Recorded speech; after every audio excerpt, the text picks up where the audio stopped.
ꯑꯩꯈꯣꯏꯒꯤ ꯌꯥꯝ ꯅꯨꯡꯉꯥꯏꯇꯕ ꯍꯥꯏꯇꯥꯔꯦ ꯄꯥꯎꯃꯤꯅ ꯁꯣꯜꯂꯛꯄ ꯁꯤ ꯑꯗꯨꯛꯀꯤ ꯃꯇꯤꯛ ꯅꯨꯡꯉꯥꯏꯇꯦ ꯃꯤꯆꯝ ꯄ꯭ꯔꯖꯥꯁꯨ ꯌꯥꯝ ꯁꯣꯛꯏꯕꯅꯤ ꯍꯧꯖꯤꯛꯁꯦ ꯌꯥꯝꯅ ꯍꯧꯖꯤꯛ ꯁꯅꯥꯁꯥꯕꯤ ꯊꯝꯅꯥꯄꯣꯛꯄꯤ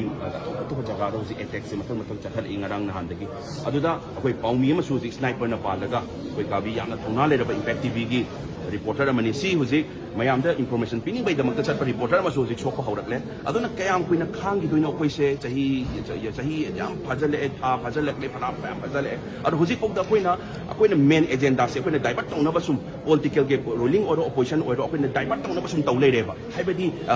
इशू मा लापर इशू मा डाइवर्ट तौनबा इशू मा लापर इशू मा डाइवर्ट तौनबा अखोइगी मेन एजेंडा ओरिबसे एनिमी से कनानो अखोइना पामी पोसे करिनो मणिपुर कनबा हाने लाउरगा मणिपुर कनगदम नते अखोइना एजेंडा अमदा पुलप लौमिनरगदी फगदबा नतबिदा अखोइगी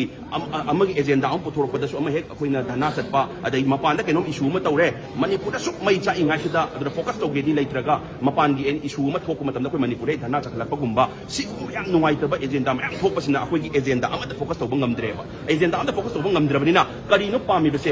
रैली अमगी पॉलिटिकल पार्टी अमगी रैली अम चलकनी पॉलिटिकल पार्टी अमगी रैली अम चलकनी पामिबसे करिनो हाइबसे यूनाइट ओइबा ngamdrabne punjanba ngamdrabnina कंफ्यूज चटपसु मयाम सु लेरंगनी हाइतारे अदुना फोर्सेस मयाम अम लाखरे मणिपुरदा पैरामिलिटरी फोर्सेस मयाम लाखरे सेंट्रल फोर्सेस मयाम अम लाखरे हौजिपो सोल्व तौबा ngamde हाइसिनदी सरकार से डिफंग तौरे हाइबनी ngamdre हाइबनी अदुदा ngamdringaisida अमुसु पॉलिटिकल गेम सानब कांगू अमुक थोलैबनिदो हाइदि फमसे पाइहौनबा कुमाइन तौरगा फमसे पाइहौनबा होनसिगे हाइबगी अखोइ कुमाइन पुंजलकांदा थबकसे ओइनबा होनाउसिगे कुकी टेररिस्टसिंगसे कुमाइन इराडिकेट तौनबा अखोइ पुंजलगा होनमिनसे खंदबा मखै आई कुमाइन चांस लहौरगा अखोइ पावर पाइहौनबा कुमाइन तौसिगे खंबा ग्रुप अमसु थोलैबनिदो अदुना सिगो मयाम से लोइ तोकथोगा अमखक एजेंडा अंदा फोकस तौरगा how to eradicate how to neutralise Kuki टेररिस्टसिंगसे कुमाइन मुथतनबा अमदा तौसिगे जाम्स मयाम चंगइबा जाम्स मयाम से कुमाइन एंटीबायोटिक थारकांदा कुमाइन बैक्टीरिया से मुथतनबा तौसिगे हाइबसे सिदा फर्स्ट फोकस तौहनिंगे